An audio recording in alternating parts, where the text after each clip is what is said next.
Hello everyone, I am here to recap a Chicago Bear Viking game, which for us has ended in a very disappointing fashion.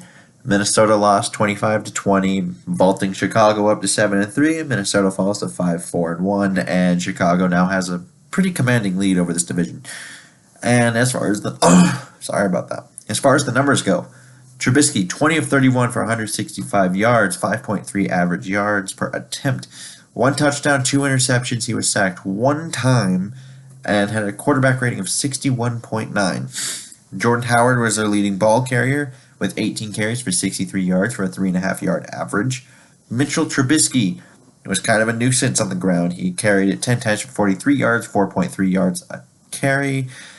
And Tariq Cohen, 7 times for 27, 3.9 yards a carry.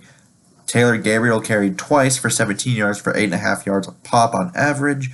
And that's pretty much it for the notable guys that carried the ball. And this is for 39 total carries for 148 yards, a 3.8 yards per carry average. And receiving, Taylor Gabriel, their leading receiver, with 7 catches on his 9 targets for 52 yards, 7.4 yards average per catch.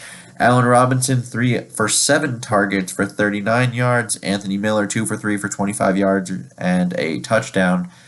Josh Bellamy, 2 of 3 for 11. Trey Burton caught his lone target for 9 yards. And Jordan Howard also caught his lone target for 2 yards. They were 6 of 12 on third down conversion, so they were right at 50%, which isn't actually too horrible all the time. Even though it could be better, it's not the worst. And they ended up each having 3 turnovers, so they were 0 in turnovers. And they were 50% in the red zone, going 1 for 2, and they held the ball for 34 minutes and 29 seconds. Now on to the Minnesota side.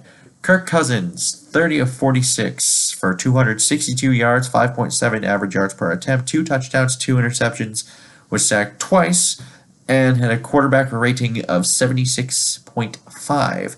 Now, Dalvin Cook was the leading ball carrier with 9 carries and 12 yards with a 1.3 average.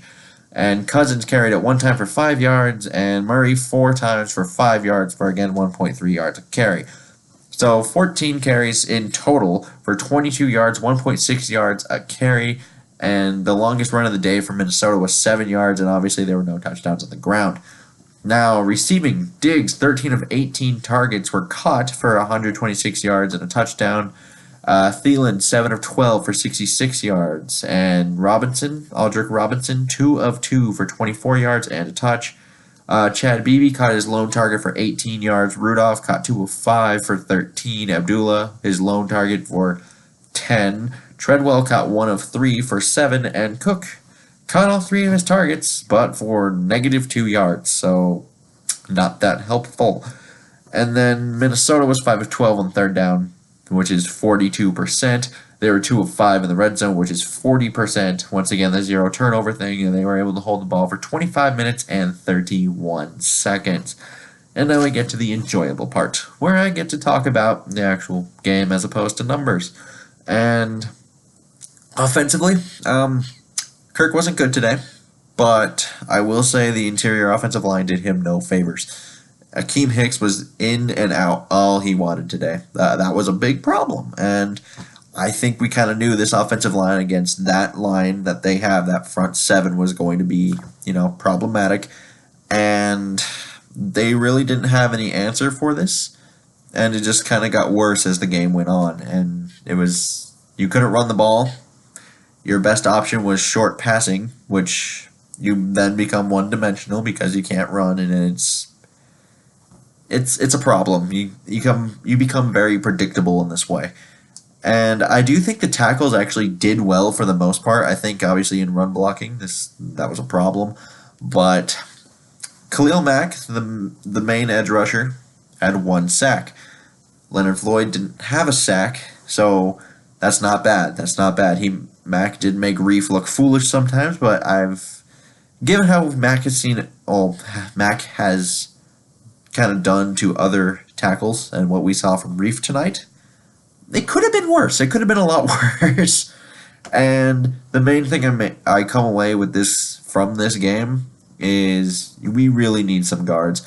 Compton and Remmers aren't cutting it. I know Compton is in for Nick Easton, but considering Nick Easton has a neck slash back kind of injury, and you never know how with offensive and defensive linemen, that's an injury that we never know how they will come back. Like how they will. What will they be when they come back?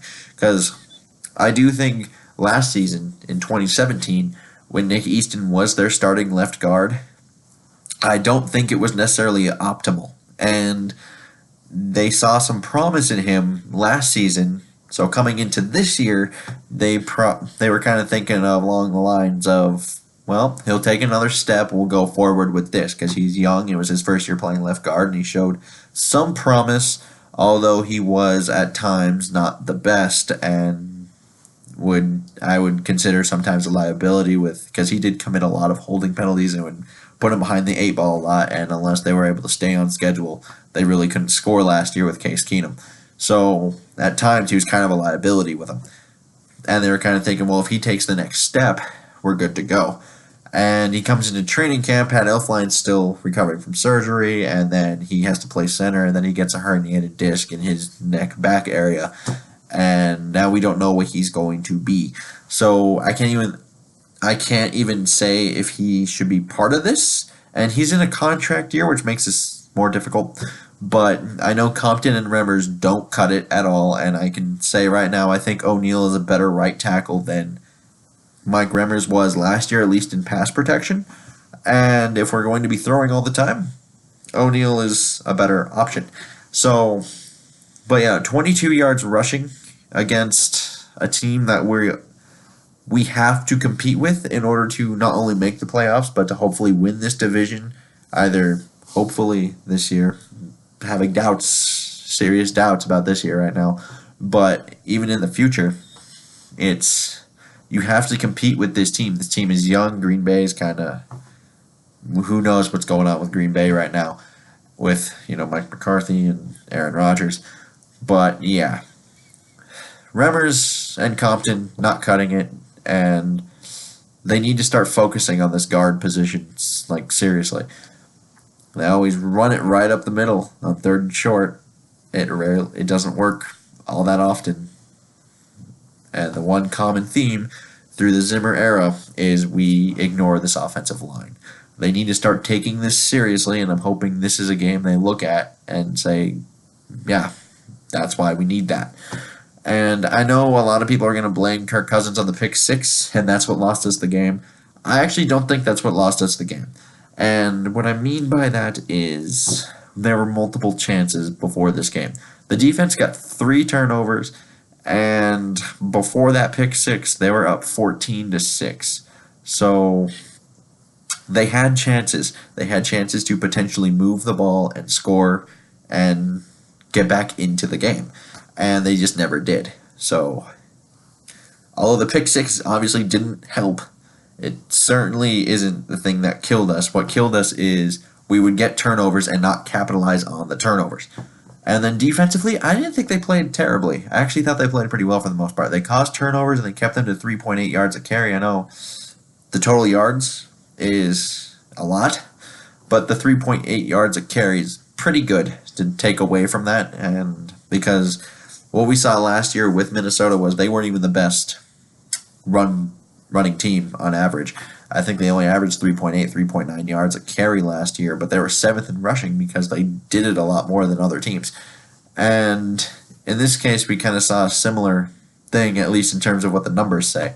So I think 3.8 yards a carry, you can take away from that, and their leading wideout was only held to 52 yards, which is pretty good. Like, usually you will win with those kind of numbers, but in this particular case, it was 2 very good defenses, and there were just turnovers, a lot of them. It was a cold night, and Chicago played the better game, and they deserved to win, and so they did.